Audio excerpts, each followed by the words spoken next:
이 시간에도 하나님 앞에 제자로서 우리가 세워지기 위해서 모인 귀한 시간 가운데 하나님의 은혜가 충만히 임할 줄 믿습니다. 하나님, 세상에 많은 교회를 다니는 많은 사람들이 있지만 그러나 우리 주님은 그 중에서도 제자를 찾고 부르시는 줄 믿습니다. 우리 모든 엑시설틴 공동체들이 제자의 축복을 누리게 하시고 제자로서 우리 현장 가운데 복음을 증거할 수 있는 영원한 축복을 누릴 수 있도록 인도하여 주시옵소서. 하나님, 우리 모든 엑시설틴의 공동체가 더욱더 하나 되어서 이 사명을 바르게 감당할 수 있도록 주님 인도하여 주시옵소서. 감사합니다. 예수 그리스도의 이름으로 간절히 기도하옵나이다. 아멘. 오늘 우리 하나님의 말씀을 잠깐 보시면은 사도행전 1장 4절에서 5절 말씀입니다. 사도행전 1장 4절에서 5절 말씀이에요. 제가 읽어드리도록 하겠습니다. 사도와 함께 모이사 그들에게 분부하여 이르시되 예루살렘을 떠나지 말고 내게서 들은 바 아버지께서 약속하신 것을 기다리라. 요한은 물로 세례를 베풀었으나 너희는 몇 날이 못되어 성령으로 세례를 받으리라 하셨느니라. 아멘. 에베소서 5장 18절 말씀은 너무나 유명한 말씀이죠. 제가 또 읽어드리겠습니다. 술 취하지 말라. 이는 방탕한 것이니 오직 성령으로 충만함을 받으라. 아멘. 자, 오늘 이 말씀을 가지고 오직 성령으로 충만한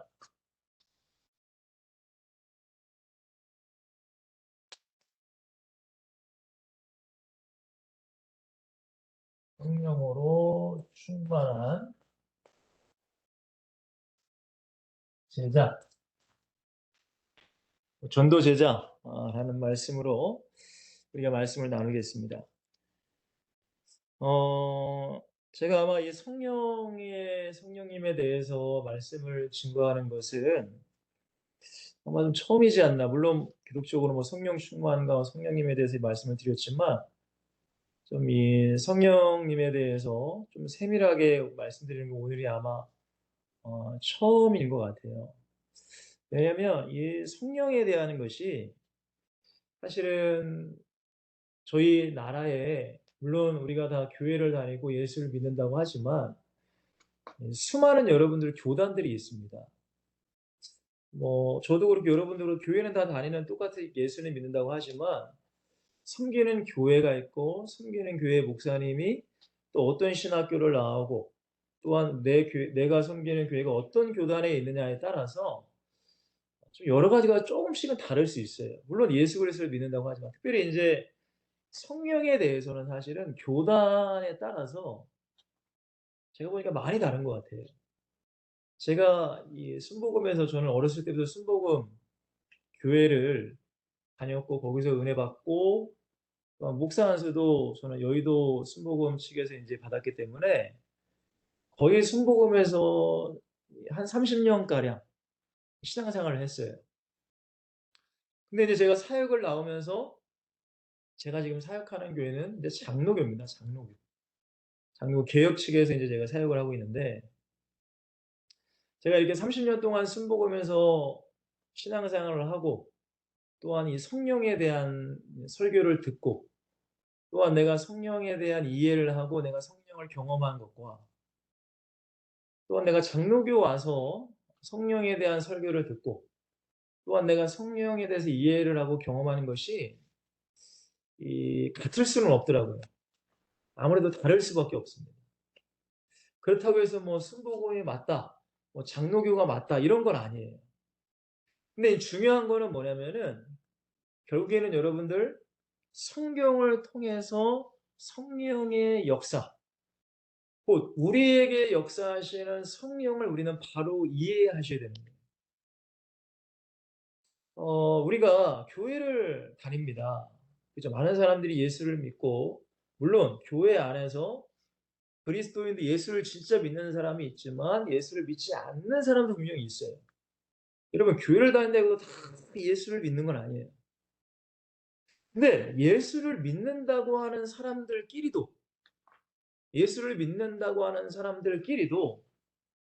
성령으로 충만해서 신앙생활을 하는 사람과 그렇지 못한 사람이 또 있다는 거예요.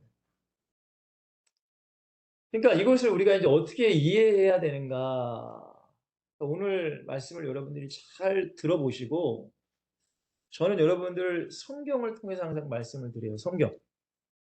물론 저도 이제 순복음을 다녔고 지금 장로교회 사역을 하고 있지만 여러 가지, 제가 이제 순복음이나 장로 여러 가지를 이제 비교하면서 좀 말씀을 드리겠지만, 어쨌든 우리가 전도하기 위해서, 이번 주에는 이 부산역에서 전도를 하셨는데, 전도하기 위해서 우리가 최고로 필요한 것이 무엇이냐? 성령의 충만이다. 제가 몇 번을 얘기했습니다. 그래서 고린도전서 2장 1절에서 5절에 보시면은 사도 바울이, 야, 나는 약하고 두려워하고 힘이 떨었다. 왜 그러느냐? 내가 전도할 때에 내 어떤 지혜와 내 어떤 아름다운 말로써 전도하는 것이 아니라 반드시 성령의 나타남과 성령의 능력으로 전도해야 되는데, 만약에 그렇지 못하면은 성령의 역사가 일어나지 않으면 그 영혼이 구원되지 않기 때문에 바울은 항상 두렵고 떨었다. 그래서 성령으로 충만해야 된다. 그래서 제가 이렇게 설교를 몇 번 했잖아요. 근데 오늘은 이제 성령 하나님에 대해서 기초까지는 아니지만 그래도 우리가 좀 아는 것을 좀 잠깐 좀 점검을 하고 좀 깊은 얘기를 좀 하기를 원해요. 가장 먼저는 성령 하나님은 누구신가? 성령 하나님. 성령 하나님은 당연히 여러분들 이 삼위일체라는 그 뭐라고 해야 되나요? 하나님에 대한 어떤 표현, 영어로는 트리니티라고 하는데, 사실 이 삼위일체라는 것이 이 땅에서는 존재하지 않아요. 그래서 인간의 머리로는 절대 이해할 수 없어요. 제가 이 전도사 때 삼위일체에 대해서 어린 청소년들에게 이제 설교를 하려고 하다 보니까 여러 가지 자료들도 찾아보고 여러 가지 이제 책도 좀 받고 하여튼 그랬는데, 사실 삼위일체를 여러분들 정확히 설명하기는 어렵습니다. 그래서 많은 분들이 뭐 이렇게도 얘기해요. 하나님은 한 분이신데 세 가지의 사역, 뭐 세 가지의 뭐 직을 감당하신다. 근데 이게 어떻게 이제 설명하느냐 이거예요. 그렇잖아요. 예수님이 성부 하나님께 기도했잖아요. 분리됐단 말이에요. 삼위일체 하나님이래요. 그러니까 어떤 분들은 뭐 이렇게 물을 예로 들면은 뭐 액체가 물이죠. 뭐 기체, 뭐 수증기죠. 고체, 뭐 얼음이죠. 근데 이거는 이제 물이라는 거예요, 물. 그죠? 맞죠? 그러니까 이거를 물이 액체 형태도 있고 기체 형태도 있고 고체 형태도 있고 그렇듯이 하나님은 성부 하나님 때도 있고 성자 하나님, 성령 하나님 때도 있고 이렇게 말씀을 하시는데, 근데 이거는 정확하게는 어떻게 보면 틀린 거예요. 그러니까 여러분들 이 삼위일체라는 것을 사실은 우리의 머리로 이해하기도 어렵고 설명하는 건 더 어려운 거예요. 그 삼위일체 하나님이 내가 믿어진다는 것은 전적인 하나님의 은혜와 성령의 역사라는 걸 일단 기억하시고, 근데 이 성령 하나님은 삼위일체의 하나님이시라는 거예요. 어떤 사람들이 이 성부 하나님은 힘이 가장 세고 성자 하나님은 그 밑에 아들이니까 두 번째로 세고 성령 하나님은 그냥 영이니까 세 번째로 세다. 무슨 뭐 성부 하나님의 무슨 뭐 어떤 종처럼 절대 그런 것이 아니라 성부 하나님과 성자 하나님과 성령 하나님 동일한 하나님이시라는 거예요. 그러니까 이렇게만 이해하시면 됩니다. 그래서 제가 이 로마서 8장 9절에 보시면 이렇게 바울이 얘기해요. 만일 너희 속에 하나님의 영이 거하시면 너희가 육신에 있지 아니하고 영에 있나니 누구든지 그리스도의 영이 없으면 그리스도의 사람이 아니라라고 바울이 고백해요. 그러니까 성령을 표현할 때 바울은 하나님의 영이라고도 표현했고요. 그리스도의 영, 쉽게 말하면 예수의 영이라고도 표현한 거예요. 그러니까 성령은 하나님의 영, 예수의 영, 그 삼위일체 하나님이라는 뜻이에요. 그러니까 우리가 성령 하나님을 막 무시하거나 막 하나님은 높은 분이고 예수님은 나를 위해 십자가에 죽으시고 성령님은 무슨 뭐 내 종이고 이렇게 생각하시면 안 되고 성령도 하나님이시라는 거예요. 하나님. 이걸 여러분들이 제대로 이해하셔야 돼요. 근데 이게 아무래도 초신자들은 참 어려운 얘기입니다. 사실은 이게 영적인 얘기이기 때문에. 어쨌든 이렇게 일단은 잠깐 정의를 내리고요. 자, 그러면 성령께서는 구약에서는 어떻게 역사하셨는가? 가장 먼저는 우리 창세기 1장 2절에 보시면 하나님의 영이 수면 위에 운행하시더라라는 말씀이 있습니다. 그러니까 항상 삼위일체 하나님은 영원 전부터 우리 모세에게 그러시잖아요. 나는 스스로 있다. 그러니까 삼위일체 하나님은 우리가 알지 못하는 그 시간의 개념. 그러니까 시작이라는 게 없어요. 사실 시작 끝이 없는 분이에요. 그러니까 이것도 우리는 인간의 지식으로 이해할 수 없죠. 왜냐하면 모든 것들은 다 시작이 있잖아요. 인간도 태어남, 뭐 생일, 동물, 어떤 식물, 모든 것, 지구. 근데 하나님만은 시작과 끝이 없는 곧 시작과 끝이라고 하는 알파와 오메가라는 그 의미를 또 잘 이해하셔야 돼요. 시간의 개념. 어쨌든 구약에서의 성령의 역사가 반드시 있습니다. 제가 성경을 몇 구절 제가 이제 좀 올려놨는데요. 제가 읽어드리면 이 창세기 41장에 요셉에 대한 내용이에요. 요셉이 바로의 꿈을 해몽하는 내용인데 바로가 요셉에게 이렇게 표현합니다. 바로가 그의 신하들에게 이르되 이와 같이 하나님의 영에 감동된 사람을 우리가 어찌 찾을 수 있으리요 이렇게 얘기해요. 그러니까 구약에서도 성령의 역사가 분명히 있었지만 근데 이제 구약의 특징이 뭐냐면 성령께서 모든 사람에게 역사하신 것이 아니라 어떠한 특정한 하나님의 일을 하게끔 그러니까 하나님의 능력으로 하나님의 일을 할 수 있는 자에게 임하셔서 그들에게 역사하셨어요. 그러니까 좀 더 쉽게 말씀드리면 특별히 왕이나 제사장이나 선지자들에게 역사하십니다. 그러니까 하나님의 역사를 이루어갈 그 사람에게 하나님 성령이 임하셔서 감동을 주시고 역사하셨다는 거예요. 자, 또 어디를 보시냐면 사무엘상을 보면 유명한 말씀이죠.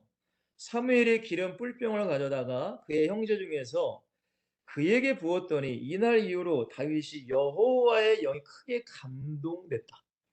성령께서 다윗의 마음을 감동시켰다는 거예요. 감동했다는 건 여러 가지 의미가 있죠. 우리도 지금 성령으로 감동되면은 다 여러분들 어떤 의미인지 아시죠? 우리가 말씀을 성령으로 감동돼. 말씀을 듣다가도 기도할 때가도 찬양할 때도 성령이 감동돼. 그럼 때로는 막 울컥울컥할 때도 있고 하나님의 은혜 가운데 내 어떤 상한 마음이 치유할 때 이런 감동이에요, 감동. 근데 구약에서는 특정한 사람들에게만 역사하셨다는 거예요. 자, 한 구절만 더 보면 역대하 24장 20절에 보시면은 이에 하나님의 영이 제사장 여호야다의 아들 스가랴를 감동시키매라고 하고 있어요. 그러니까 스가랴는 선지자죠, 선지자. 그러니까 구약에서도 성령이 분명히 역사하셨지만 모든 사람들에게 역사하신 것이 아니라 어떤 특정한 사람들, 하나님의 계획 속에 하나님의 나라를 세우고자 하는 그 사람에게만 하나님의 영이신 여호와의 영이신 성령께서 역사하셨다는 거예요. 대체적으로 왕, 제사장, 선지자들에게는 특별히 역사하셨습니다. 다윗왕, 그죠? 제사장도 마찬가지고 선지자도 아론 제사장. 선지자는 되게 많으니까 뭐 이사야, 예레미야 많죠, 여러분들. 자, 근데 신약에 와서는 이제 만인 제사장이라고 해서 요엘서에서 우리 예언하셨던 만민에게 이제 성령이 임하신다고 우리 찬양 알잖아요, 그죠? 뭐 성령이여 우리 그거 그 찬양의 말씀이 된 요엘서 2장에 나온 말씀. 그거를 또 사도행전 2장에 베드로가 또 인용을 하잖아요. 그죠? 자녀들은 뭐 이런 것들. 그러니까 신약에서는 이 예수 그리스도가 십자가에서 죽어 주심으로 하나님과 인간 사이의 모든 죄의 담을 다 허무셨어요. 그러니까 이 죄의 담이 허물어진 모든 사람, 사도행전 2장 38절이죠. 많은 사람들이 유대인들이 베드로의 설교를 듣고 막 회개하잖아요. 우리가 어찌합니까 그러면? 그러면 너희가 회개하여 죄 사함을 받고 너희가 성령을 선물로 받아야 된다. 그래서 모든 사람에게 성령이 임하신단 말이에요. 자, 근데 성경에 보시면은 자, 중요한 얘기를 이제 좀 할 거예요. 이 1다의 3번의 내용을 잘 이해하셔야 돼요. 자, 고린도전서 12장 여러분들 3절을 보시면은 제가 읽어 드릴게요. 그러므로 내가 너희에게 알리노니 하나님의 영으로 말하는 자는 하나님의 영은 성령이죠. 예수의 영이죠. 누구든지 예수를 저주할 자라 하지 아니한대.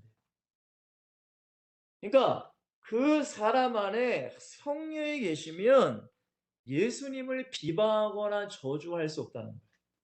자, 근데 그 다음 말씀이 뭐라고 해요? 또 성령으로 아니하고는 누구든지 예수를 주시라 할 수 없느니라라고 말씀하세요. 그러니까 우리가 예수를 내가 믿는다라는 것은 죄송하지만 우리가 대단해서 우리가 믿음이 좋아서라는 것이 아니라 전적인 하나님의 은혜요, 하나님의 선물이요, 성령의 역사라는 거예요. 왜? 성경에 분명히 얘기하고 있잖아요. 성령으로 아니하고 예수를 주시라 할 수 없어요. 여러분, 주일 성수, 주님의 날, 예수를 주라고 고백한 자들이 지키는 날이란 말이에요. 근데 성령께서 그에게 역사하지 않으면 죄송하지만 주일 성수를 지킬 수가 없어요. 그러니까 성령이 우리 안에 역사하셔야 돼요. 근데 이제 여기서 또 하나 중요한 거, 일단은 사도행전 9장에 보시면 아나니아는 이제 바울 전에 이제 사울이 있을 때에 하나 주님께서 사울에게 가서 이제 안수하고 어쨌든 사역을 시작하게끔 만드는 사건인데 아나니아가 떠나 그 집에 들어가서 그에게 안수하여 이르되 형제 사울아 주 곧 내가 오는 길에서 나타나셨던 예수께서 나를 보내어 너로 다시 보게 하시고 그다음에 뭐라고 나와요? 성령으로 충만하게 하신다 하니 자, 그 다음에 즉시 사울의 눈에서 비늘 같은 것이 벗어져 다시 보게 된지라 일어나 세례를 받고 자, 이 말씀 여러분들이 잘 이해하셔야 돼요. 지금 여러분들 이 사도 바울은 사도행전 9장에 보시면 9장 1절부터 보시면은 누구를 만나죠? 예수님을 만납니다.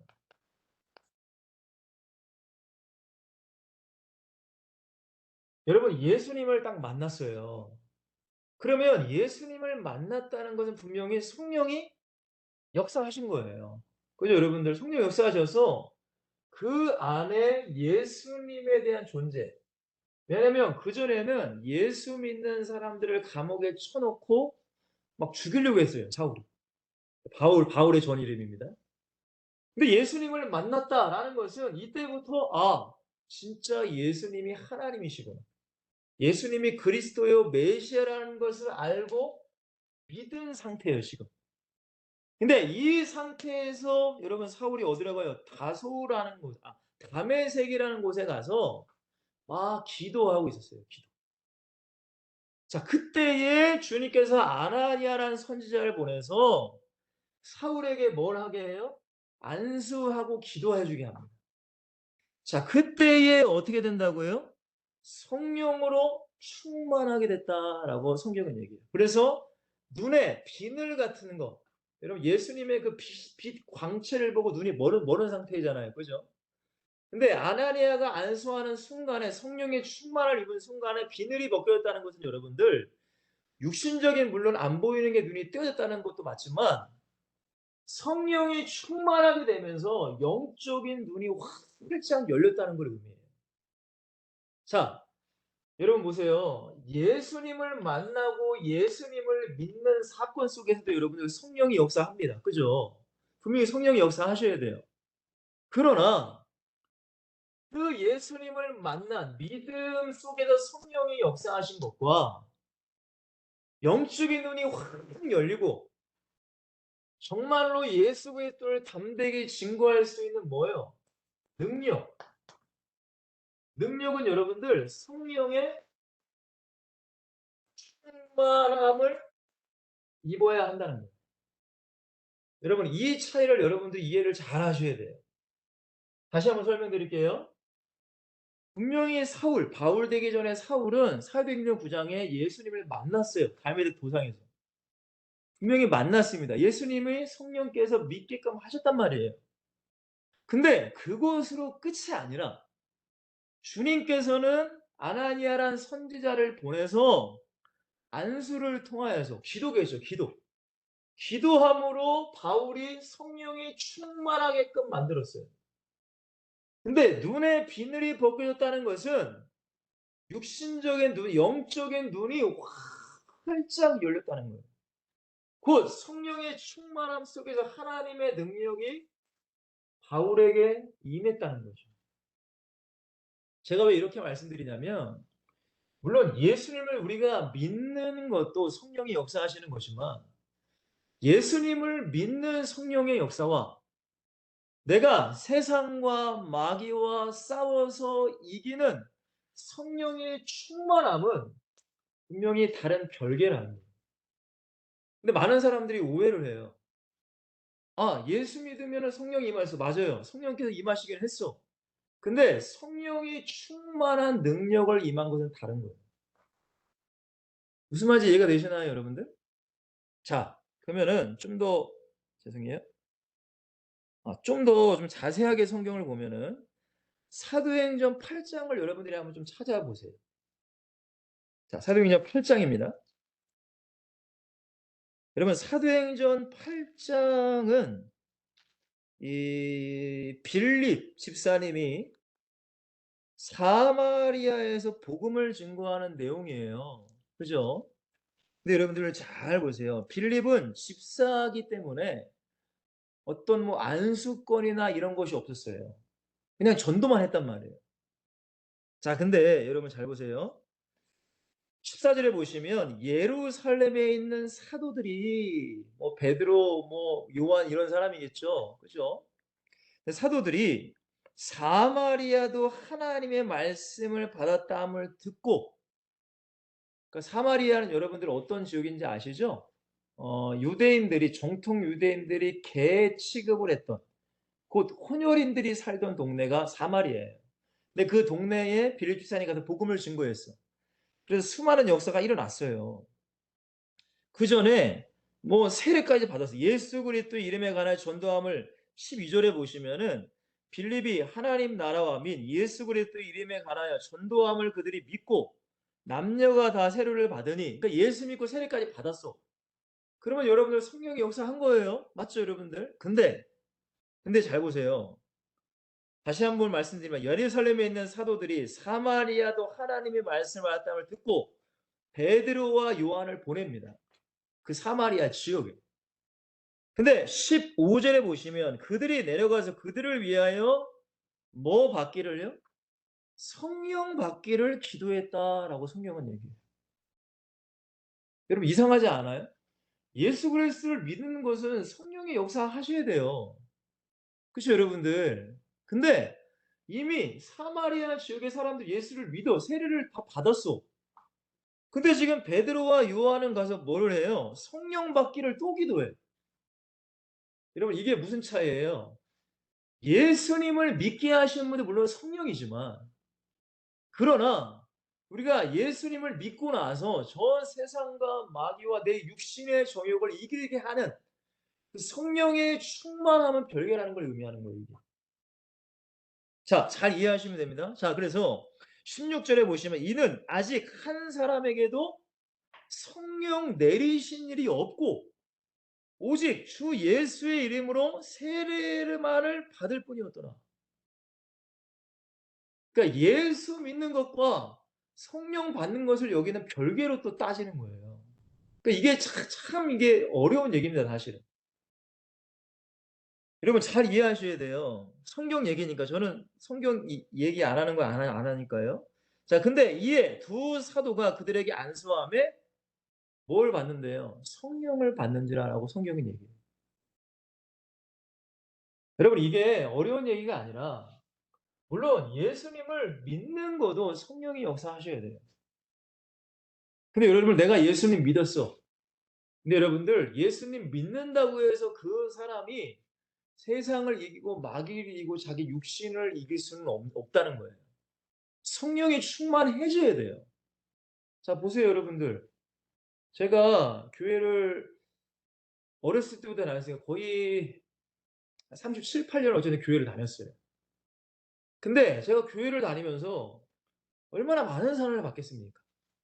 순복음인데 진짜 막 날고 긴다는 성령 충만하고 막 전도도 열심히 하고 교회 헌신하고 근데 여러분 그랬던 분들이 예수를 부인하고 전 교회를 떠난 걸 저는 수도 없이 봤어요. 정말 저는 많이 봤어요. 근데 그게 왜 그럴까요? 여러분 물론 예수 믿게 하시는 것은 성령이에요. 그러나 성령이 내게 계시다고 해서 그 사람이 성령이 충만한 건 아니란 말이에요. 여러분 청년들도 보세요. 나 은혜 받았어요. 막 수련회나 무슨 어디 무슨 뭐 어딜 갔다 오면 막 은혜 받으면 막 눈물 질질 짭니다 막. 근데 몇 개월 후면은 예배도 안 나와요.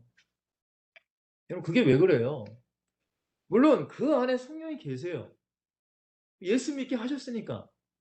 근데 미안하지만 성령이 충만하지 아니하면 또 다시금 과거의 죄된 삶으로 돌아간다는 거예요. 그러니까 예수를 믿는 것, 성령의 역사 중요해. 그러나 우리가 더 중요한 건 뭐예요? 성령의 충만함을 받아야 되는 거예요. 그렇지 않으면 여러분들 한때는 전도 열심히 하고 한때는 기도 열심히 하고 한때는 예배 잘해. 근데 지금은 안 해요. 지금은 새 사람이랑 똑같이 살아. 여러분 그게 왜 그래요? 성령이 소멸됐기 때문에 그런 거예요. 좀 이따 제가 말씀드리겠습니다. 성령이 소멸돼 버려요. 성령이 소멸됐다는 건 성령이 죽는다는 것이 아니라 성령이 내 안에서 아무 역할을 안 하시는 거예요.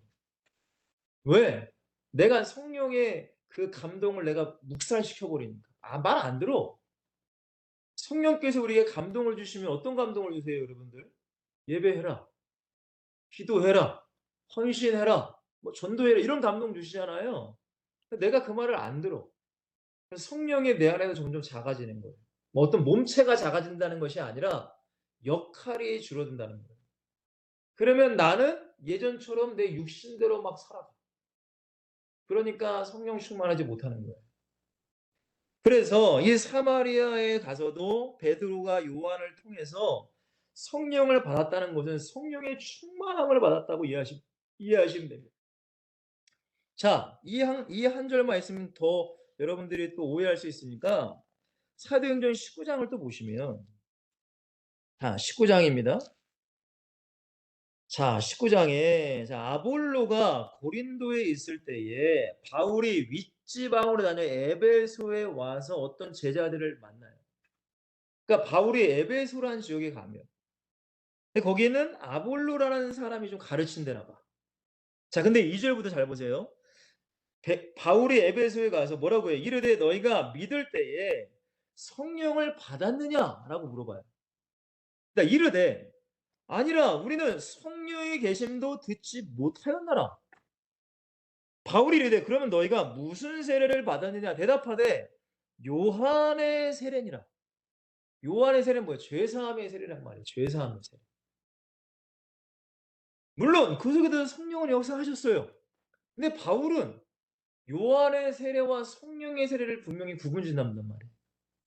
자, 바울이 뭐라고 해야 돼? 요한이 회개의 세례를 베풀며 백성에게 말하되 내 뒤에 오시는 이를 믿으라 하였으니 이는 곧 예수라 하거늘 그들이 듣고 주 예수 이름으로 세례를 받으니 바울이 그들에게 안수함에 성령이 그들에게 임하심으로라고 말해요.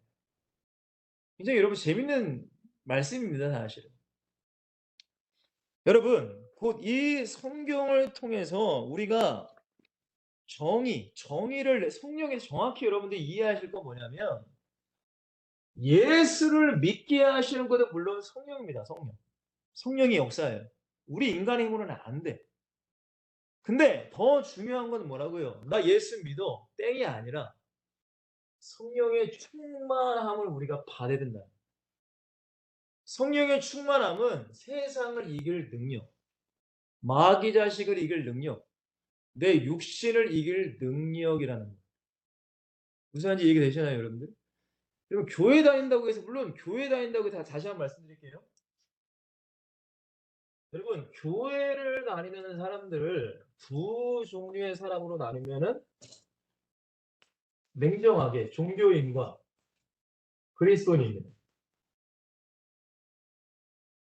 여러분 죄송하지만 종교인은 예수님을 안 믿어요. 아직 믿지 않는 상태예요. 그냥 교회 다니는 거예요. 근데 그리스도인은 예수님은 믿어. 믿긴 믿어. 근데 그리스도인도 두 종류의 사람으로 나눌 수 있어요. 성령에 충만한 사람과 성령에 충만하지 못하는 사람으로 나눌 수 있다는 거예요. 성령에 충만하지 못한 사람은 어떻게 해요? 계속 넘어져요. 육신에 넘어져. 내 신앙의 기복이 너무 커. 어쩔 때는 괜찮았다가 어쩔 때는 팍 어쩔 때는 교회에서 으쌰으쌰 했다가 어쩔 때는 교회도 안 나와. 여러분 성령에 충만하지 못한 거예요. 그러나 성령에 충만하지 못한 사람, 성령에 충만한 일신전심 지속 그리고 유지만 하는 것이 아니라 신앙에 성장하게 되어 있어요. 그게 성령에 충만한 사람이란 말이에요. 그러니까 이것을 여러분들이 잘 이해를 하셔야 돼요. 잘 이해를 하셔야 돼요. 그러니까 우리가 여러분들 나 예수님 믿어로 만족하시면 안 되고 성령의 충만함을 자꾸 사모하셔야 되는 거예요. 그러면 어떻게 해야 되냐 이거예요. 자, 어쨌든 두 번째입니다. 자, 성령이 오셔서 우리에게 하시는 일.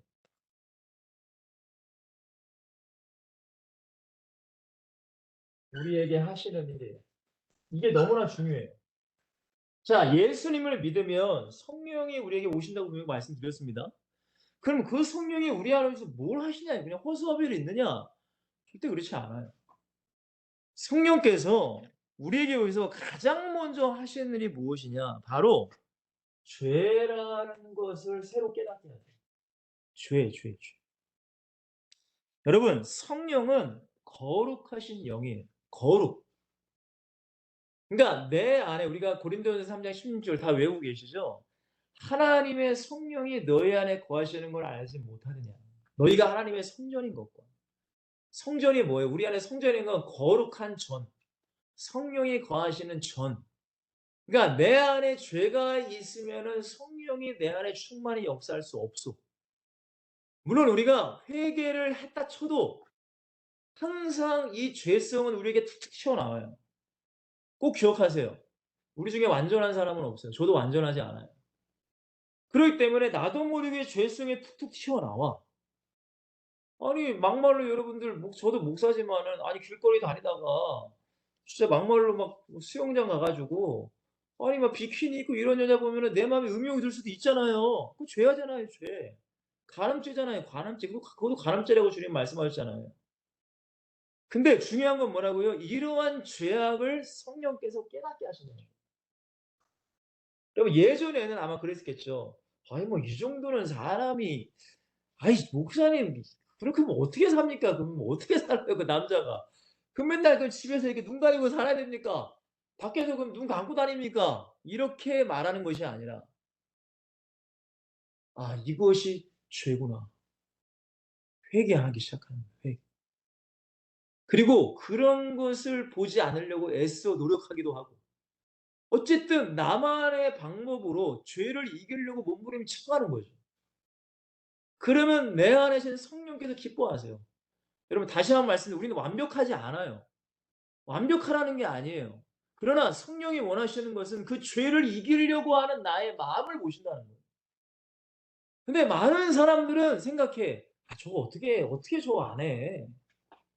아니 주일 성수 어떻게 그렇게 완벽하게 해요? 아니 사람이 술도 마실 수도 있죠. 아니 사람이 말이야 좀 예배도 좀 빠질 수도 있죠.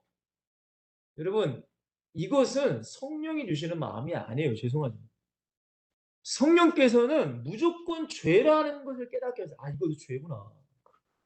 여러분 성경을 읽다가 예전에는 이 성경을 통해서 아무것도 몰랐는데 '아 이것이 죄구나.' 깨닫는 거예요 계속.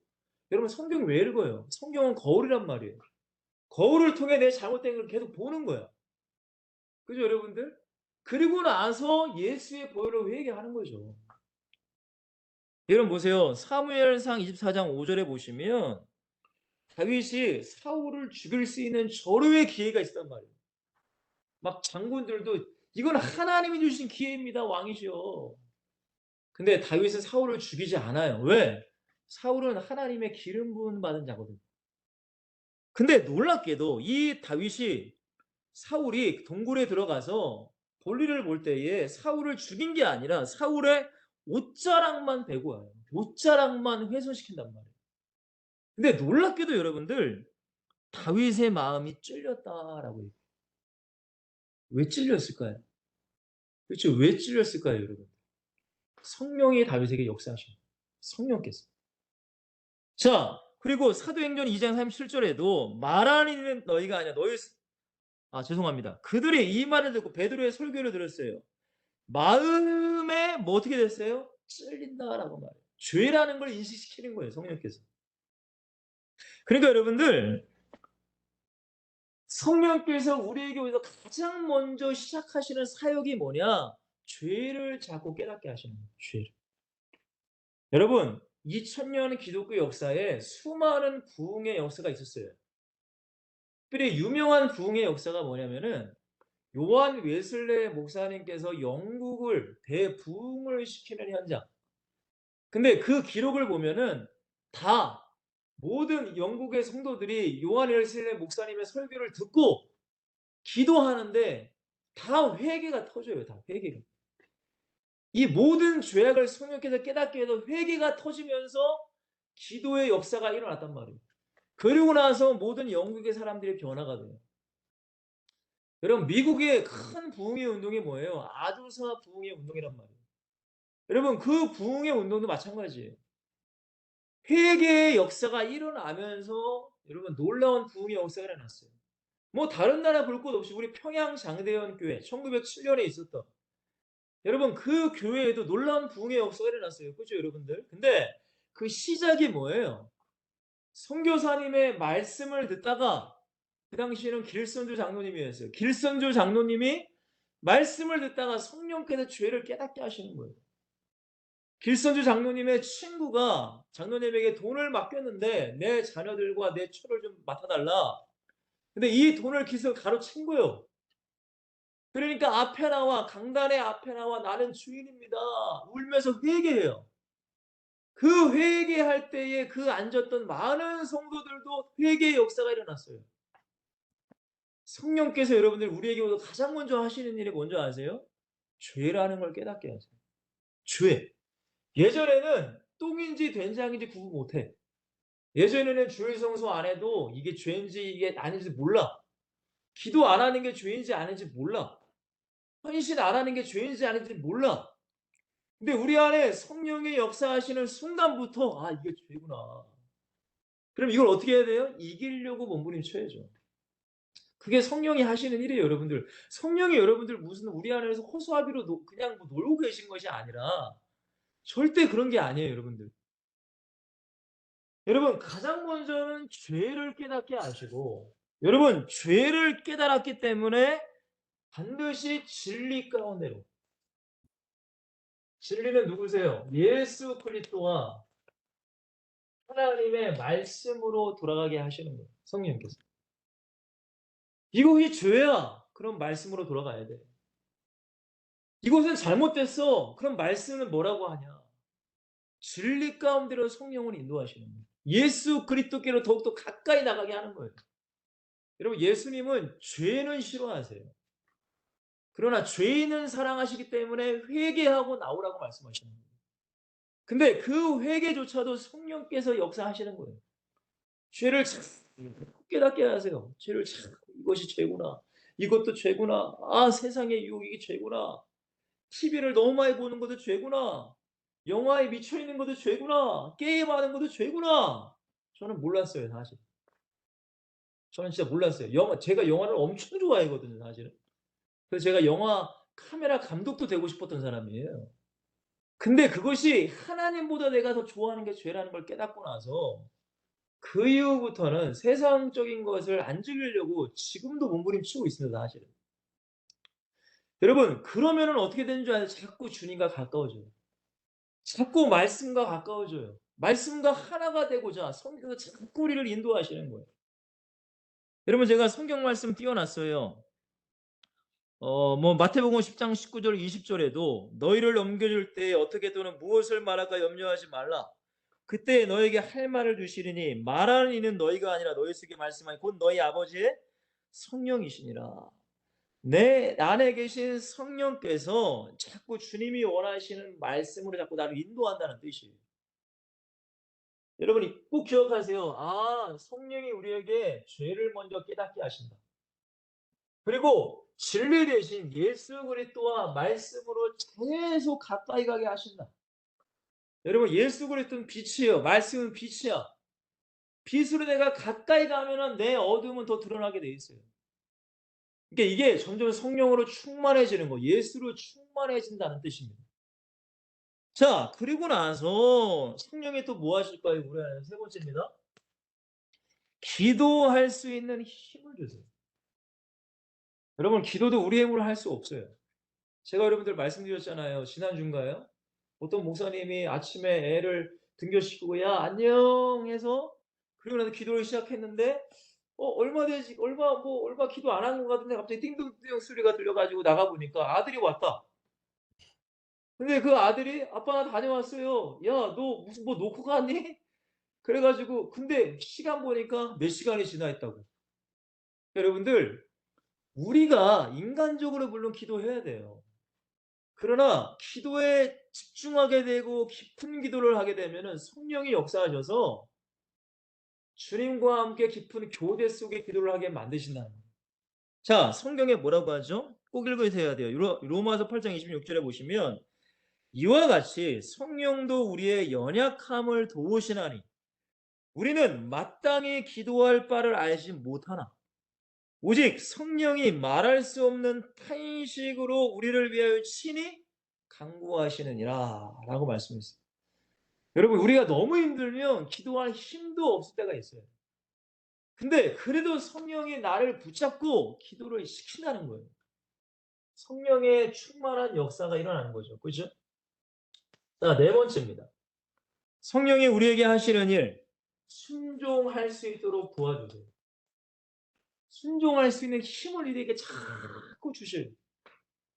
여러분 순종 우리 힘으로 할 수 없어요. 그렇잖아요. 왜? 우리는 육신적인 사람인데 육신의 것이 끌린단 말이에요. 근데 성령이 나에게도 감동 주시고 야 그렇게 하면 안 돼. 주님이 이게 원하셔. 자꾸 내 마음 가운데 찔림도 주시고 감동을 막 주셔. 그럼 내가 순종할 수 있는 원동력을 자꾸 나에게 힘을 불어주신다는 거예요.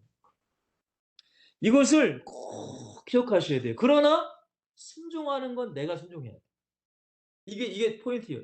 성령께서 강하게 순종하게끔 나를 만든다는 것이 아니라 순종할 수 있도록 힘을 주시고 말씀하시고 계속 나를 인도하신다는 거예요. 근데 순종은 내가 해야 되는 거예요.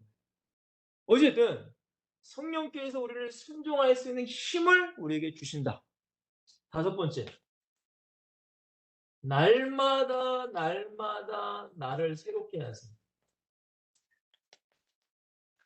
자, 에베소 4장 22절에서 24절에 보시면 너희는 유혹의 욕심을 따라 썩어져 가는 구습을 따르는 옛 사람을 벗어버리고 예수를 믿어도 내 안에 있는 죄성이 너무 많어. 이것을 벗어버리라는 거예요. 근데 어떻게 가능하냐? 오직 너희의 심령이 새롭게 되어 이거는 성령에 충만하지만 불가능한 거예요. 심령이 새롭게 된다는 거죠. 자, 그리고 뭐라고 해요? 하나님을 따라 의와 진리의 거룩함으로 지으심을 받은 새 사람을 입으라라고 말씀하세요. 여러분, 성령이 우리에게 오셔서 하시는 일들입니다. 이런 것들이. 절대 성령이 우리 안에 오셔서 허수아비고 그냥 가만히 있는 게 절대 아니시라는 거예요. 그러면 우리는 예민하게 이 성령의 역사 가운데 내가 반응해 나가시는 거예요. 여러분 보세요. 우리가 예배 드리면서 하나님의 말씀을 받아요. 근데 여러분들 솔직하게 예배를 드려서 하나님의 말씀을 받는다고 해서 당장 내가 어떻게 되지 않아요. 반드시 그 받은 말씀을 가지고 뭐 하셔야 될까요? 기도하셔야 돼요. 기도.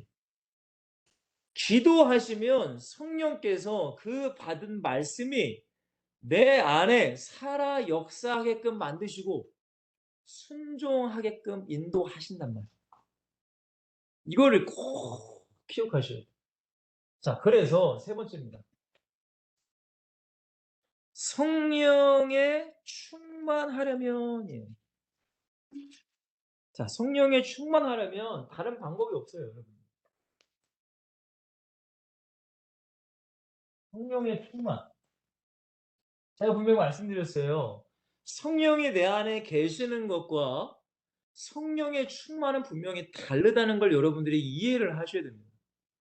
성령이 네 안에 계셔. 예수 영접했어. 진짜 예수 믿어. 그렇다고 이 사람이 성령 충만한 건 아니라는 거예요. 이걸 꼭 여러분들이 정말 부탁드릴게요. 기도하시면서 바르게 이해하셔야 돼요. 꼭, 꼭. 자, 성령 충만하려면 첫 번째입니다. 다른 방법이 없다고 제가 말씀드렸어요. 오직 뭐밖에 없어요? 말씀. 더 나아가 예배 속에 항상 거하셔야 돼요. 항상. 항상. 다른 방법이 일단은 여러분들이 성령에 충만하기 위해서는 예배 가운데 자꾸 여러분들이 나오셔야 돼요. 말씀과 자꾸 가까이 하셔야 돼요. 뭐 말씀에 대해서는 제가 뭐 말씀 밥이다라고 했잖아요. 그죠? 삼시세끼 우리가 먹듯이 말씀을 자꾸 드셔야 돼. 먹어야 돼. 그렇지 않으면 성령에 충만할 수가 없어요. 근데 많은 사람들이 성경을 멀리하면서 성령 충만하기만을 기도해요. 그거는 말도 안 돼요, 사실. 절대 불가능한 거예요, 여러분. 가장 먼저는 여러분들이 말씀과 가까워지셔야 돼요. 왜 말씀과 가까워져야 돼요? 말씀을 통하여서 죄를 발견하고 하나님의 뜻을 발견하는 거예요. 자꾸. 자꾸. 그다음에 뭐 하셔야 돼요? 예배. 예배 너무나 제가 중요하다고 말씀드렸어요. 예배 진짜 중요해요. 그래서 제가 극단적인 표현으로 1년에 주일날만 예배하는 사람과 1년에 주일 예배와 수요 예배와 금요 예배와 뭐예요? 새벽 예배까지 하는 사람의 신앙은 다를 수밖에 없다고 제가 분명히 말씀드렸습니다. 물론 극단적인 예일 수 있지만. 그래도 제가 1년에 10년, 20년 주일날 한 번만 나와서 교회 1시간 예배하는 사람과 1년간 초신자지만 1년간 그 목자를 통해 새벽 예배 말씀, 수요 예배 말씀, 금요 예배, 주일 예배 모든 말씀을 받는 사람의 신앙은 100% 달라요, 사실. 여러분 왜 그러느냐? 여러분 솔직하게 저도 목사지만 주일날에 예배하시는 분들의 신앙은 다 제각각이에요. 믿음이 좋으신 분도 있지만 믿음이 연약하신 분도 있어요. 초신자도 있어요. 그러면 그 모든 사람을 만족시키기 위해서는 아무래도 순교하라고 얘기 못 하죠. 그렇잖아요, 여러분. 순교하십시오. 말 못 합니다, 여러분들. 다 도망가요, 여러분들. 무슨 순교라고 지금 시대. 절대 그렇게 설교 못 해요. 그러니까 초신자도 이해할 수 있도록. 그러니까 주일 예배 설교가 어떻게 보면은 쉬울 수도 있지만 어려워. 근데 여러분들 수요 예배나 금요 예배 말씀은 좀 더 영적으로 깊은 얘기를 해요. 그러나 새벽 예배는 더 깊은 얘기를 한단 말이에요. 왜? 새벽 예배는 초신자는 나올 수가 없어. 신앙이 연약한 사람은 나올 수가 없어요. 신앙이 어느 정도 깊은 사람이 새벽 예배 나와. 그런 분들에게는 영적인 깊은 얘기를 할 수 있단 말이에요. 그러니까 주일날에 예배 1년, 뭐 10년, 20년, 52주 그렇게 예배 드리신 분과 1년이라도 모든 예배를 들으신 분의 신앙은 당연히 다를 수밖에 없다. 왜? 받는 말씀이 다른데. 그럴 수밖에 없어요, 여러분. 이것은 여러분들이 "에이 목사님." 근데 여러분들이 한번 보세요. 제가 신앙생활을 하면서 느낀 거예요, 그건. 그러니까 성령 충만하시기 위해서는 반드시 예배와 말씀. 여러분들이 예배하지 못하는 상황이라면은 여러분들이 섬기는 그 교회의 목사님의 유튜브를 보시든 뭘 하시든 그건 상관없어요. 꼭 예배 자리에 있으라는 건 아닙니다. 피치 못할 사정이 있다면 꼭 그 예배를 꼭 챙겨 보시라는 거예요. 그 목자를 통해 역사하시는 성령의 역사를 여러분들이 자꾸 누리셔야 돼요. 자, 그래서 야고보서 1장 22절 25절에 보시면 너희는 말씀을 행하는 자가 되고 듣기만 하여 자신을 속이는 자가 되지 말라. 자, 누구든지 말씀을 듣고 행하지 않으면 그는 거울로 자기의 생긴 얼굴을 보는 사람과 같아서 제 자신을 보고 가서 그 모습이 어떠한지를 곧 잊어버리거니와. 여러분, 예배와 말씀의 중요한 게 뭐예요? 거울로 나를 봐야 된다는 거예요. 거울로 나를 봐야 돼요. 자, 그리고 두 번째입니다. 두 번째. 두 번째는 뭐예요? 당연히 기도죠. 당연히 기도죠. 여러분, 성령 충만에 따른 방법이 없어요, 여러분들. 제가 여러분들에게 어떤 비밀 얘기, 이거 말고 다른 팁이 하나 있습니다. 그러고 싶어서 저는 그럴 수가 없어. 여러분, 기도예요, 기도. 다른 얘기 할 것 없어요. 사도행전 1장 13절, 14절에 마가다락방에 120문도가 모여서 9박 10일 동안 기도했어요, 기도. 그러니까 성령 충만하게 임하잖아요. 여러분, 그 전에 제자들이 예수 안 믿은 거 아니에요. 맞죠? 예수 안 믿은 거 아닙니다. 예수 믿었다면 성령이 역사하신 거예요. 아니, 베드로가 주는 그리스도시요 살아계신 하나님, 이거도 성령이 역사하셨단 말이에요. 근데 자기의 육신을 뛰어넘지 못하는 곧 하나님의 능력은 그들에게 있지 않았어요. 그러니까 예수님을 배신했단 말이에요. 근데 이들이 오로지 기도에 힘쓰다 보니까 성령이 충만해졌어. 하나님의 능력이 그들에게 임했단 말이에요. 그러니까 뭐예요? 죽음도 두려워하지도 않고 복음을 진 거예요. 여러분, 우리에게도 이것이 필요하단 말이에요, 사실. 여러분 보세요. 교회를 다녀. 이 사람이 예수 진짜 믿는 거 믿어. 근데 자꾸 세상에 넘어지는 거예요. 자꾸, 물론 그것이 하나님의 시간표일 수도 있지만 냉정하게 말하면 그걸 이길 능력이 없는 거예요. 내 육신, 죄를 뛰어넘을 능력이 없어요. 이 능력은 여러분들 성령이 충만하지 않고는 할 수가 없어요. 제가 너무나 안타까운 게 교회 자체에 저희는 수련회를 하는데 수련회 했어. 청소년들 막 은혜 충만해. 막 찬양 손 높이 들고 찬양도 하고 예배도 조금 열심히 나옵니다. 막 제가 워낙 수입의 금액을 강조하니까. 근데 나와. 근데 한 달이 되면은 시들시들해. 두 달이 되면은 완전히 시들시들해. 세 달이 되면은 그 세 달 전에 그 성령 충만한 모습이 없어. 그게 왜 그런지 아세요? 기도 생활 안 하니까 그런 거예요. 기도 생활 안 해요. 여러분, 제가 말씀드리는 것은 이 기도라는 건 여러분들 교회에서 우리 통성으로 기도합시다. 1분, 2분 그런 기도를 말하는 게 아니에요. 여러분들이 하나님과 나와의 교제의 시간을 내가 만들고 그 시간, 그 시간을 여러분 자유예요. 아침이 편하시면 아침에 되든지 밤이 편하시면 밤으로 하시든지. 제가 말씀드렸잖아요. 9시가 제 기도 시간이었다고. 지금도 교회입니다, 여러분들. 교회 와서 언제든지 제가 기도 자유롭게 하지만 예전에는 제가 교회 안 갔을 때는 저희 집에서 9시에 개인 저희 방이 조그만 게 하나 있어요. 거기서 저는 9시부터 기도했단 말이에요. 21살 때부터 제가 기도를 시작했어요. 제가 말씀드린 건 이 기도라는 것은 여러분들이 하나님과 단 둘만의 교제할 수 있는 기도 시간을 말하는 거예요. 근데 아무리 수련회 때 은혜 받고 그래도 왜 다시금 옛날로 돌아가느냐? 나만의 기도 시간이 없어. 기도 생활을 안 해요, 여러분. 그러니까 성령 충만했던 그 모습이 성령이 나에게 말씀하심에도 불구하고 자꾸 내가 그걸 할 수 있는 힘이 자꾸 빠져버리는 거예요. 그러면 결국 어떻게 돼요? 성령 충만했던 성령의 역사가 아니라 내 육신 충만했던 그 모습으로 돌아가는 거예요. 또 돌아가. 그러면 또 수련회를 또 해. 그러니까 수련회라는 건 중요한 거예요, 여러분들.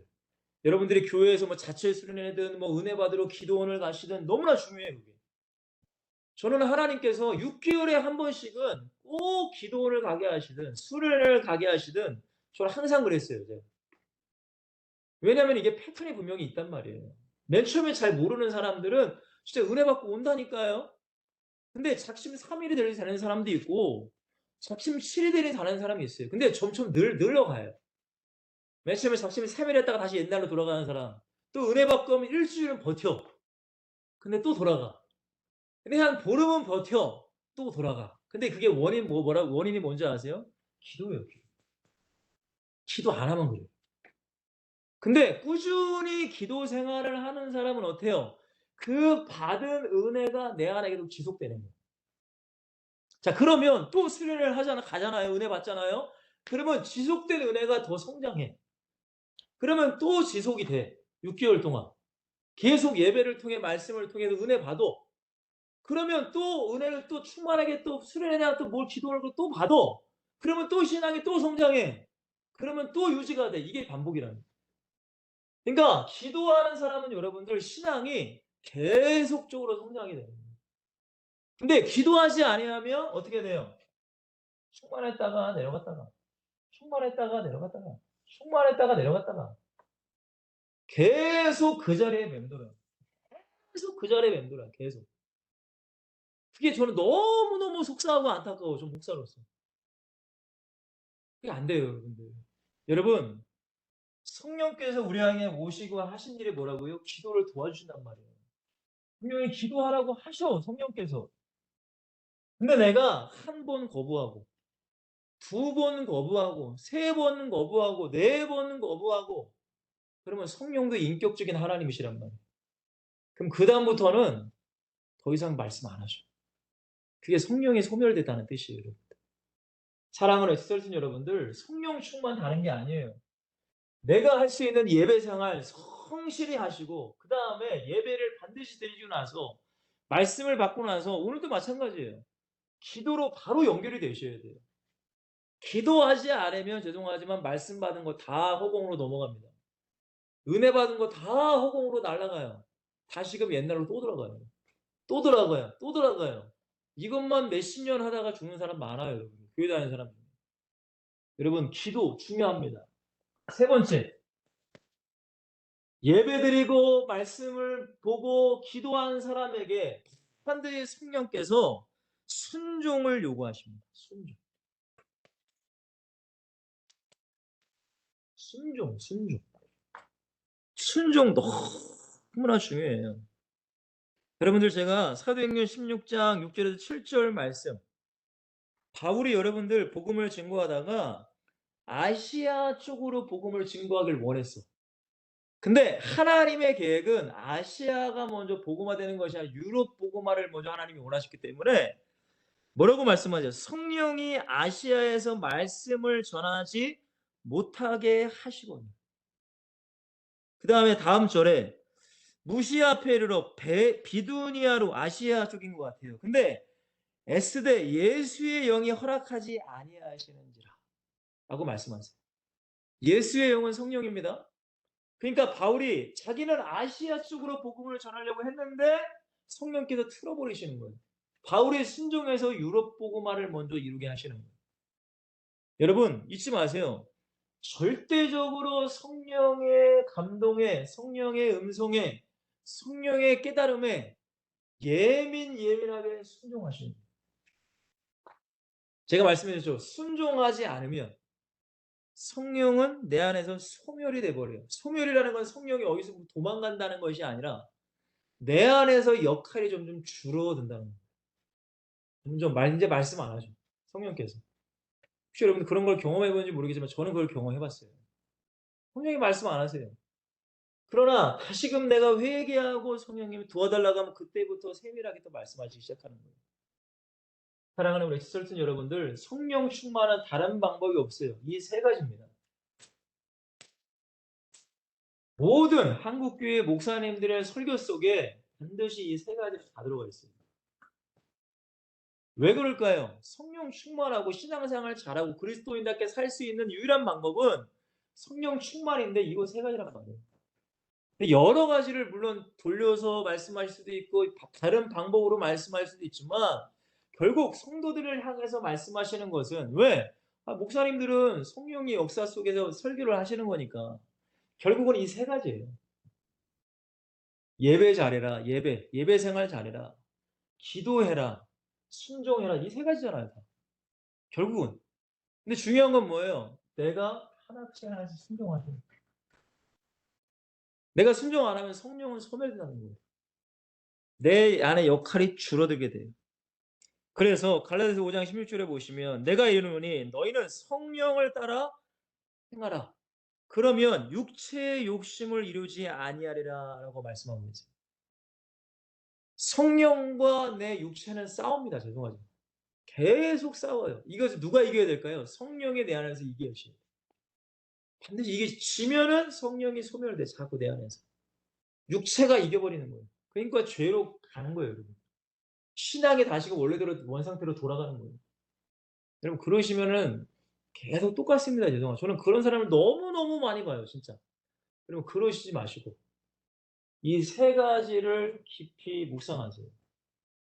성경 하루에 한 장씩이라도 꼭 읽으시고 여러분들의 교회 공예배는 여러분들이 웬만하면은 참석하시려고 하세요. 진짜로. 이게 율법이 아니에요, 여러분들. 이거 안 하면 죽어가 아니라 여러분들이 성령으로 충만해서 진짜 참된 그리스도인으로 살아가기 위해서, 제자로 살아가기 위해서는 다른 방법이 없어요, 여러분들. 여러분, 제 사모는 모태신앙도 아니고 무슨 뭐 아기 때부터 교회를 다닌 것도 아니에요. 근데 하나님의 은혜로 고등학교 때 자꾸 교회를 가고 싶은 마음이 생기더라는 거예요. 근데 교회 가서 은혜를 받았어요. 너무 교회가 너무 좋았대. 찬양하는 거, 말씀을 듣는 거, 뭔지는 모르지만 교회가 너무 좋았다는 거예요. 그래서 이 친구가 고등학교를 졸업하고 대학교 4년을 저기 지금 파주에 살았거든. 저도 물론 지금 파주에 살았는데 충청 그 학교가 북동가 남동인지는 모르겠다. 청운대학교라고 있어요. 청운대학교라고 있는데 여러분 모르실 수도 있어요. 뭐 유명한 대학은 아니니까 아실 필요도 없고. 근데 거기를 가려면 새벽부터 일어나서 새벽부터 일어나서 아버님이 4년 동안 계속 항상 일산까지 바라봐 주셨다고. 아버님 대단하시죠. 일산에서 버스를 타고 가야만 여러분들 학교를 갈 수 있어요. 근데 여러분들 제가 여러분들 자랑이 아니라 제 사모 자랑이 아니라 그 4년 동안 이 사모가 주일은 당연한 것이고 주일 예배는 거의 목숨 걸었으니까. 뭐 어머니가 예수 안 믿으니까 하도 이 사모가 나가니까 제 와이프가 나가니까 방문을 걸어 잠그셨어요. 못 나가게 하려고. 그리고 막 사모를 막 때린 거야. 구타하셨어요, 진짜로. 그래도 방문 몰라서 나갔다니까 저 사모가. 예배하러. 근데 어쨌든지 간에 이 사모가 학교를 다녀도 여러분 대학교는 자기 수업 마음대로 할 수 있잖아요. 그죠? 그러니까 수요예배와 금요예배는 무조건 예배하려고 그 시간에 무조건 뺀 거예요. 동아리 친구들 모임 학교 다 뺐어. 그래서 4년 동안 수요예배와 금요예배를 한 번도 빠진 적이 없어요. 더 나아가 항상 새벽에 일어나서 새벽 예배 드리고 학교를 갔어요. 여러분 제가 왜 이런 말씀을 드리냐면 그게 제 사모가 대단해서가 아니라 제 사모가 그래요. 성령께서 자기가 그렇게 원하셨다는 거예요. 성령께서. 그거를 안 하면 뭔가 내가 막 괴로웠대. 막 그게 여러분 뭔지 아세요? 성령에 충만한 성령에 충만한 사람은 아주 예민한 죄도 반응하게 돼 있어요. 자, 그래서 결론이 뭐냐? 네 번째예요. 여러분, 그냥 전도하는 사람이 아니라 성령이 충만한 전도제자. 여러분, 언제까지요?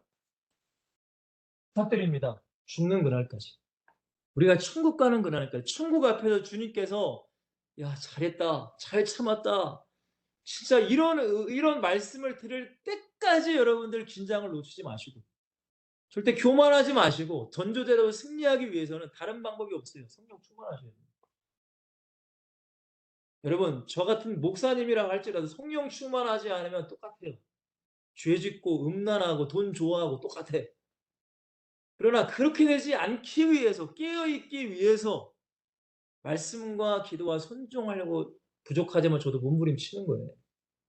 여러분 성령 충만한 전도제자는 가장 먼저 오직 예수 그리스도입니다. 여러분 오직 예수 그리스도라는 게 말로만이 아니라 오직이라는 건 뭐예요? 예수님이 나의 최고 1순위가 된다는 거예요. 그게 성령께서 우리를 진리 가운데로 인도하시면서 나타나는 우리의 삶입니다. 여러분 분명히 기억하세요. 여러분들이 앞으로 결혼도 하셔야 되고 자녀도 낳으셔야 돼요. 근데 절대로 주님보다 1순위가 되면은 여러분들 바로 무릎 꿇고 하나님께 도와달라고 기도하셔야 돼요. 주님보다 어떤 것이 1순위가 되시면 안 돼요. 항상 그것을 점검할 수 있는 사람이 되시길 바랍니다. 그러니까 이 세 가지가 필요하다는 거예요. 제가 한번 말씀드렸나요, 예전에? 제가 이 6년간을 교회에서 먹고 자고 숙식을 했어요. 거기서 생활을 했는데, 그래서 사실은 제 첫째 아이가 6, 7살 때까지는 거의 같이 잠을 잔 적이 없어요. 아예 잔 적이 없죠, 사실은. 제 첫째 아이가 태어나서부터 6살, 7살 때까지, 한국 나이 7살 때까지, 6살 때까지인가 했죠. 근데 그래서 제가 좀 마음이 좀 안 좋아서 그 어린아이를 데리고 제가 롯데월드를 데리고 가려고 했어요. 롯데월드. 롯데월드. 그 아이를 데리고. 그때가 4살 때인가 5살 때인가. 그리고 인제 둘째가 인제 애기였고 갓난 애기였고. 근데 롯데월드를 가려고 이게 다 티켓을 예매해 놨어요. 몇 월 며칠에 간다. 한 보름 전인가 3주 전인가.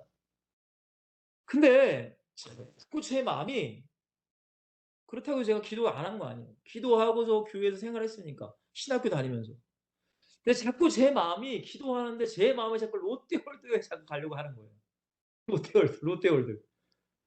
그리고 처음으로 제 딸이랑 같이 놀러 간다는 생각이 너무 제가 들뜬 거야. 무슨 애가 소풍 가는 것처럼. 그러니까 기도에 집중하지 못하고 내 마음이 뜨기 시작하는 거예요.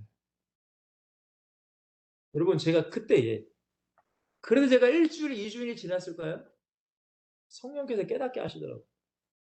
그걸 주님이 원하지 않는다는. 물론 우리가 여러분들 자녀도 키워야 되고 아내도 행복하게 해 줘야 돼요. 맞아요. 그러나 절대 여러분들 주님보다 우선순위가 되면 안 된다는 거예요. 성령 충만한 사람의 특징이 뭐냐? 오직이에요, 오직. 여러분 보세요. 아브라함이 하나님께서 아브라함에게 이삭을 바치라고 합니다. 근데 여러분들 아브라함이 사라랑 상의했나요? 상의하지 않았어요. 100% 사라한테 얘기했으면 사라가 이 하라 당신 노망 들었냐고 지금 미쳤냐고. 아니 하나님이 진짜 그런 하나님이냐고. 내 아들 어디 데려가려고 완전히 지금 말하면 정신병원에 쳐놨을걸요? 여러분 아브라함은 사라랑 상의하지 않았어요. 하나님 말씀 붙잡고 그냥 이삭 데리고 하나님 바치려고 했단 말이에요. 여러분 성경의 믿음의 사람들을 보면은 다 하나님이 최고 우선순위였단 말이에요. 그걸 여러분들이 성경을 통해 보시란 말이에요. 왜 하나님이 이 사람을 썼을까? 왜 하나님이 이 사람에게 축복하셨을까? 여러분 다 이유가 있어요. 하나님 우선순위였습니다. 오직이에요, 오직. 그게. 말로만 오직이 아니에요. 진짜 내가 오직이 되는 거예요. 최우선순위. 자, 두 번째. 성령의 은사라고 제가 했습니다. 자, 여러분들 은사라는 얘기를 여러분들 한 번쯤은 들어보셨어요. 근데 이 오순절 계통에서 신앙생활 하신 분, 뭐 예를 들면 성결교단이나 감리교단이나 순복음 교단에서의 은사라는 것은 굉장히 높이 평가를 해요. 근데 그렇지 않고 조금 보수적인 교단에서는 은사를 굉장히 이상하게 치부하는 경우가 있습니다. 근데 여러분들 은사라는 것 자체는 여러분 나쁜 것은 아닙니다. 꼭 왜? 하나님이 주시는 거기 때문에 그래요. 여러분 은사라는 단어 자체는 여러분들 어떤 신비적인 무슨 뭐 그런 게 아니라 은사라는 헬라어의 번역은 선물이란 뜻이에요. 선물, 선물. 자, 고린도전서 12장을 잠깐 여러분들이 보시면 자, 성령을 이해하시기 위해서는 이 은사를 바르게 이해하셔야 돼요. 자, 12장에 보시면은 제가 한번 읽어 드릴게요. 은사는 여러 가지나 성령은 같고 직분은 여러 가지나 주 예수님은 같다. 예수님이 한 분이라는 거예요. 또 사역은 여러 가지나 모든 것을 모든 사람 가운데서 이루시는 하나님은 같다. 좀 어려운 얘기지만 각 사람에게 성령을 나타내심은 유익하게 하려 하심이라라고 바울이 얘기해요. 그러니까 성령이 우리에게 나타나는 게 무엇이냐? 그리고 나서 성령의 은사를 얘기해. 자, 맨 처음에 뭐라고 하죠? 8절에 보시면은 어떤 사람에게는 성령으로 말미암아 지혜의 말씀. 여러분 교회를 다녀도 성경을 읽으면서 어떤 지혜가 그 사람에게 특별히 임하는 사람이 있어요. 그거는 성령이 주시는 은사예요. 무슨 말인지 이해가 되시나요? 그거는 그 사람이 대단해서가 주는 것이 아니라 특별히 성령께서 그 사람에게 선물로 주신 은사야, 은사. 이 은사는 내 잘남을 어떤 자랑하라는 것이 아니라 예수도 저 더 잘 믿으라고 주시는 선물이라는 거예요. 꼭 이걸 이해하셔야 돼요. 은사라는 게 무슨 뭐 어떤 뭐 신비적이고 무슨 뭐 절대 그게 아니라 예수님을 더 잘 믿게 하기 위해서 주시는 성령의 선물 능력이라는 거예요. 그러니까 어떤 사람은 지혜의 말씀을 또 어떤 사람에게는 같은 성령을 따라 지식의 말씀을 여러분 혹시 그런 얘기 들어보셨어요? 어떤 분이 막 성경을 읽는데 더 많이 암송도 더 잘하고 말이에요. 어떤 뭐 목사님은 막 요한복음을 막 통째로 외우시는 분. 여러분 그게 은사예요, 은사. 여러분 한번 요한복음 한번 외워보세요. 한번 외워보세요. 한번. 쉽지가 않아요, 여러분들. 근데 그거는 성령께 주시는 은사라는 거예요. 특별한 은사야, 그게. 선물이라는 거예요.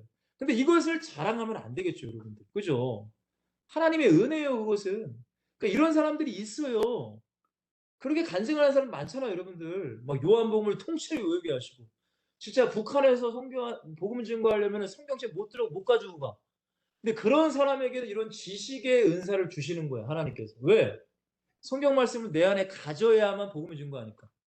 근데 복음도 증거하지도 않은데 무슨 지식의 은사를 주셔요. 아무 필요도 없지, 그거는. 복음 증거자에게 지혜의 말씀과 지식의 은사를 더하여 주시는 거예요. 그렇잖아요. 성경 말씀 암송하는데 암송이 안 돼요. 이런 사람 얼마나 많습니까? 단순히 연세가 드셔서, 단순히 무슨 머리가 나빠서가 아니에요, 여러분들.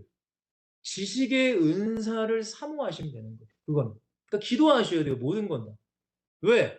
성령께서 주시고자 하는 자에게, 사모하는 자에게 주시는 거예요, 사실. 성령의 은사들은.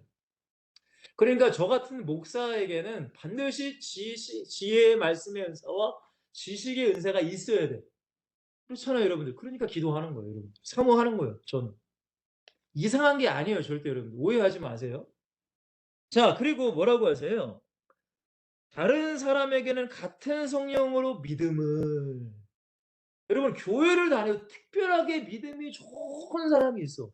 그것도 성령이 주시는 선물의 은사예요, 그것도. 믿음의 은사라고 합니다. 그러니까 여러분들, 모든 것은 성령이 우리 안에 역사하셔야 돼요. 기도하셔야 돼요, 그러니까 기도하셔야, 사모하셔야 돼요. 성령님, 나에게 믿음을 달라고. 여러분, 저도 믿음 달라고 기도한다니까요. 자, 그리고 뭐라고 하시죠? 어떤 사람에게는 한 성령으로 병 고치는 은사를, 그죠? 특별하게 옛날에 보면은 병을 고칠 수 있는 분들이 계세요. 바울도 여러분들 병 고치잖아요. 근데 그것은 여러분들 왜 성령께서 그 사람에게 주시는가? 예를 들어서 이런 경우입니다. 여러분 만약에 어떤 선교사님이 오지에 가서 복음을 증거합니다. 예를 들어서 아프리카 저기 오지에 갔어. 저 그런 간증 많이 들었어요. 근데 거기에 가서 그냥 맨 땅에 헤딩하듯이 성경책 가지고 복음 증거할 수 없잖아요. 그죠? 근데 그 사람들이 가장 필요한 게 뭐예요? 무슨 먹고 사는 문제. 그리고 무슨 병원이 제대로 돼 있어요? 뭐 그런 거 아무것도 없어요. 근데 이 사람들이 어디 뭐 사냥을 가든 뭐 일을 하다가 다쳐. 그때 얘 의사에겐 찾아갈 수 없어. 그때 그 선교사님께서 기도한단 말이에요. 기도. 그때에 성령께서 역사하셔서 어떻게 하실까요? 그 병을 치유하게 하셔. 그러면 그 사람들이 그 선교사님을 어떻게 해요? 와, 하나님은 진짜 계시구나. 하나님이 진짜 계시는구나. 그 그러한 때에 특별한 경우에 병 고치는 은사가 그 사람에게 임하는 거예요. 무슨 뭐 아무에게 임하는 게 아니에요, 여러분들. 근데 그런 걸 가지고 자랑하면 안 되지. 교만하면 안 되지. 근데 인간은 교만하게 된다. 그러니까 여러분들 기도해야 된다는 거예요. 왜? 죄를 자꾸 깨닫게 하십니다, 성령. 교만하면은 교만까지도 성령께서 깨닫게 하신다니까요. 여러분 이해 잘 되시죠, 여러분들? 그러니까 성령께서 필요한 사람에게 이러한 은사를 다 주시는 거예요. 그 사람에 따라서. 자, 그리고 어떤 사람에게는 능력 행함을, 여러분 능력 행함, 교회 다닌다고 다 능력 행합니까? 아니에요. 이거도 하나님이 원하시는 현장과 장소 가운데 중요한 건 뭘까요? 복음 증거하기 위해서. 여러분 능력이 무슨 아무 사람에게 능력 주면 무슨 뭐 어떻게 해요, 여러분? 큰일 나지. 여러분 이 성령의 은사는 결국에는 다 전도와 선교하는 그 사람에게 주시는 선물이에요. 그냥 교회 왔다 갔다 하는 사람에게 주시지 않아요. 그런 사람이 주면 큰일 나죠. 무슨 얘기인지 잘 이해하시죠, 여러분들?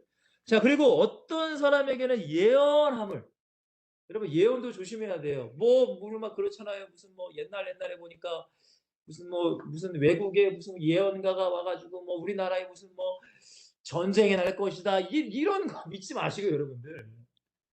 여러분 최고의 예언은 하나님의 말씀 성경이에요.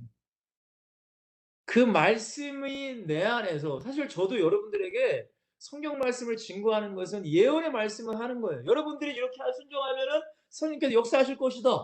그것이 성경 말씀의 정확한 예언입니다, 여러분들. 어쨌든 성령께서는 예언함을 어떤 사람에게는 영들 분별함. 여러분 이것도 성령의 은사예요.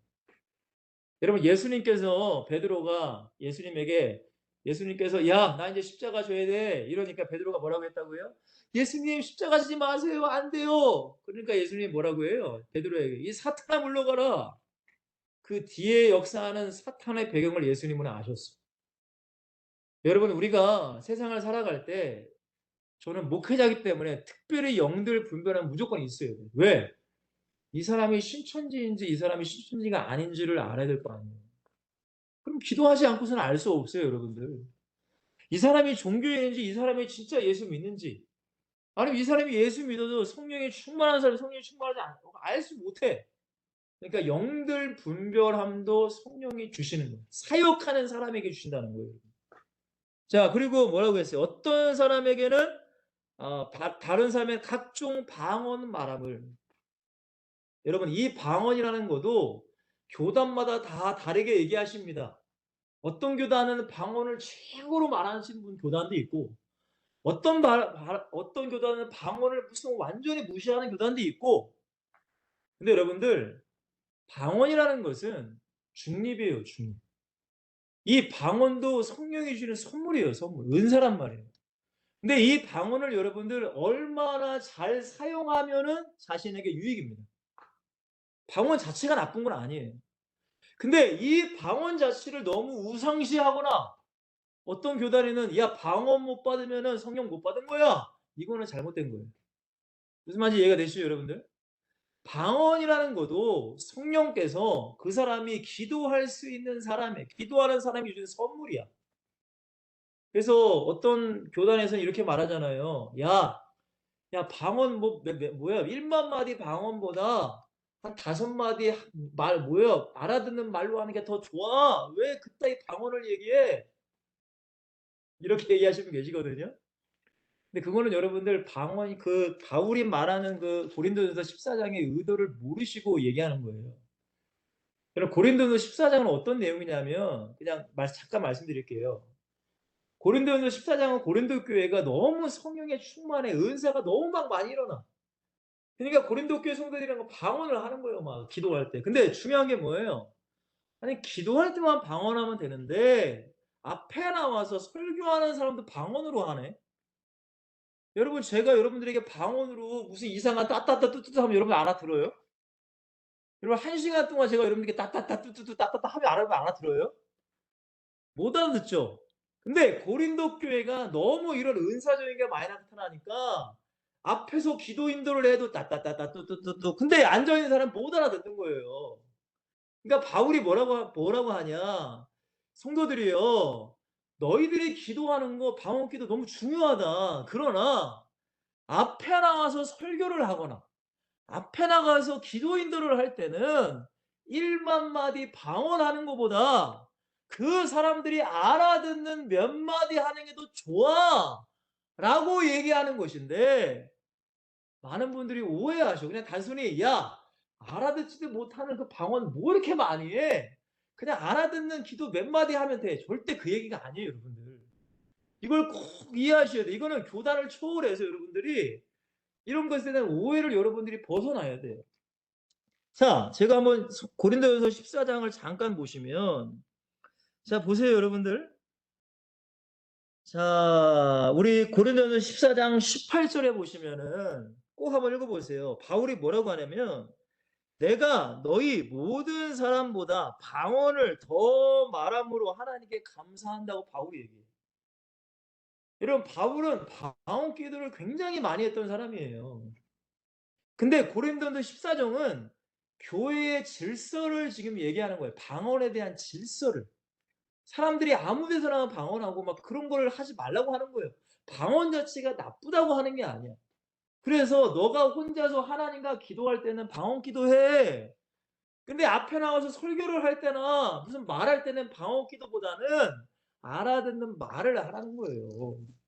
이걸 꼭 잘 이해하세요. 그래서 방언 자체가 나쁘다 그것도 아니고 그렇다고 해서 또 방언 안 받으면 또 능력이 없냐 그것도 아니에요. 하나님이 성령께서 각 사람에게 필요한 사람에게 나눠준다고 하시잖아. 성령의 은사가. 그래서 여러분들 이 고린도전서 14장 우리 이 39절에 보면 바울이 뭐라고 해요?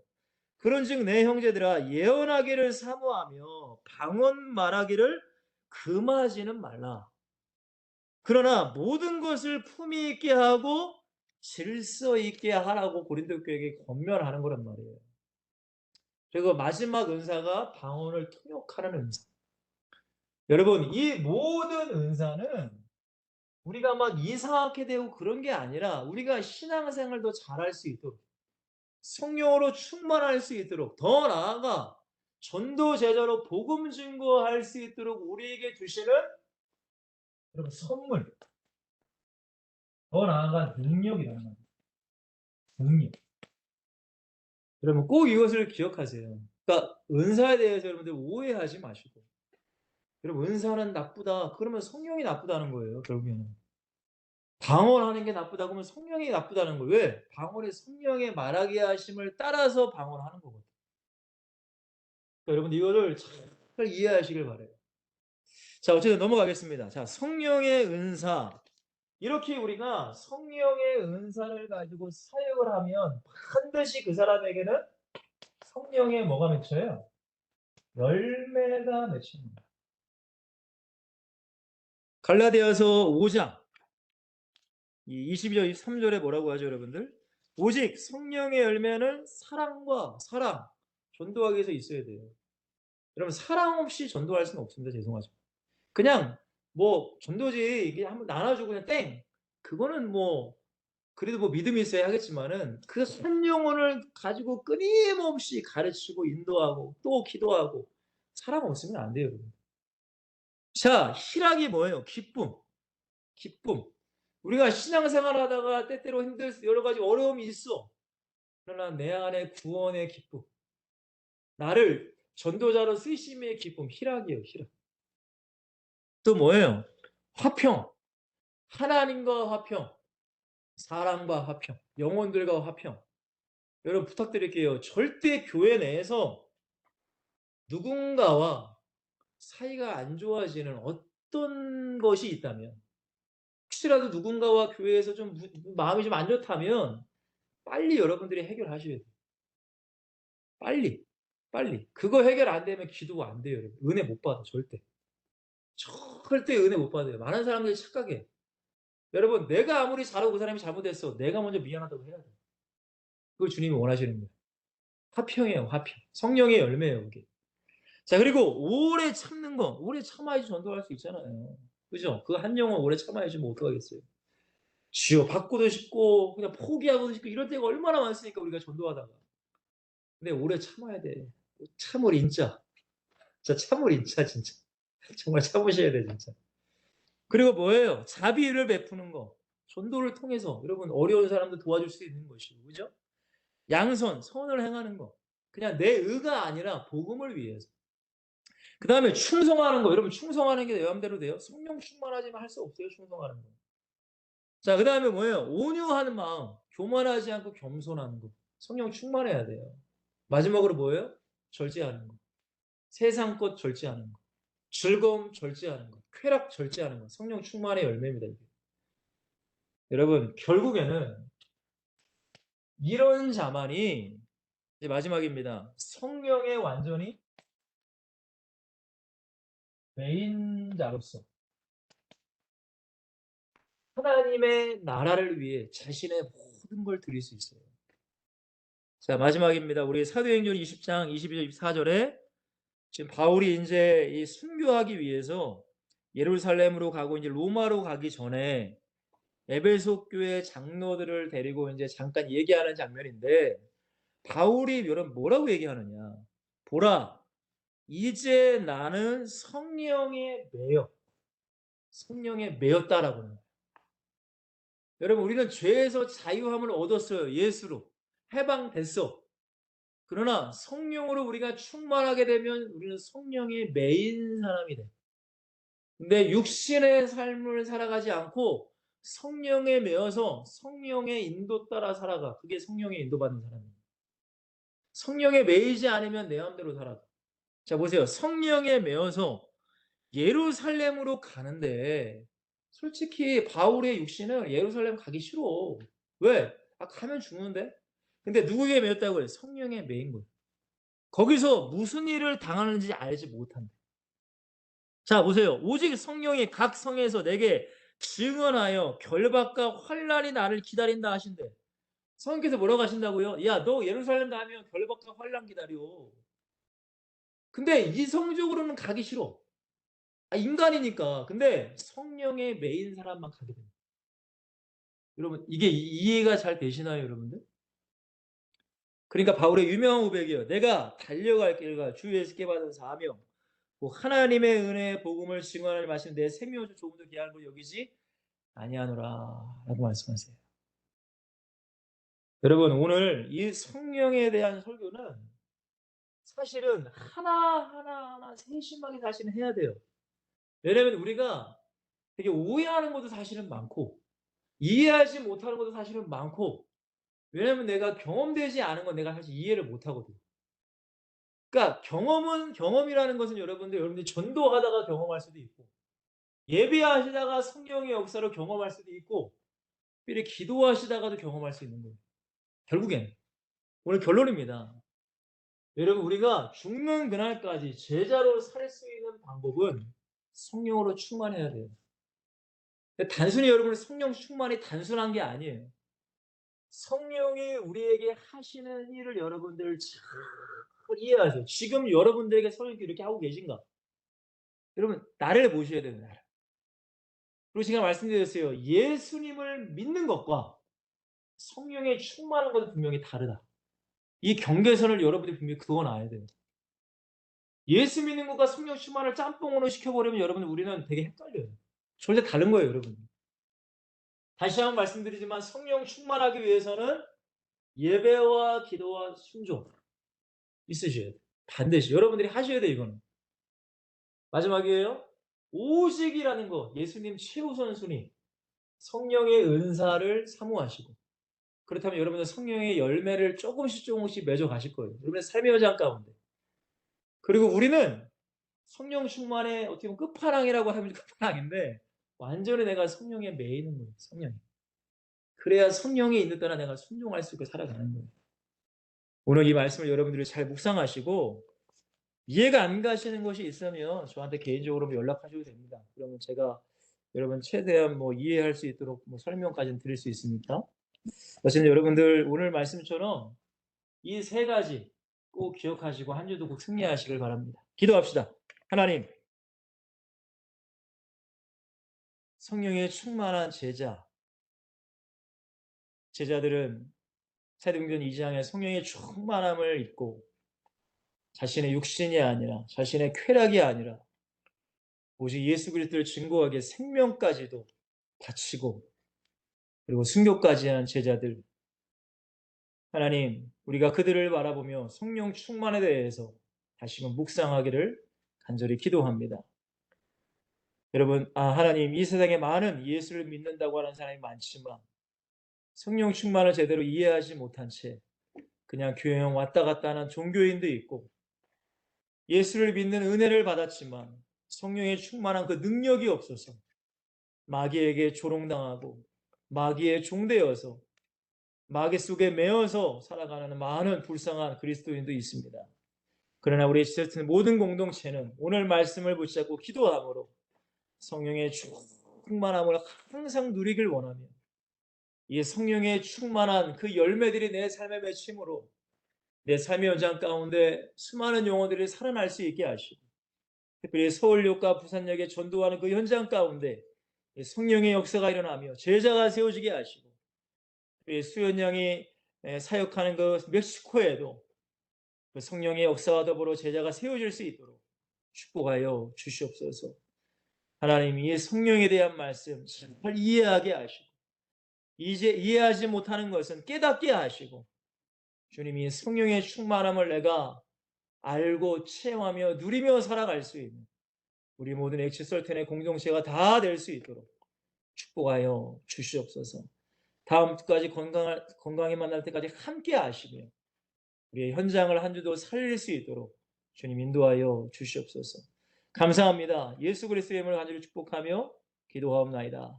아멘. 여러분들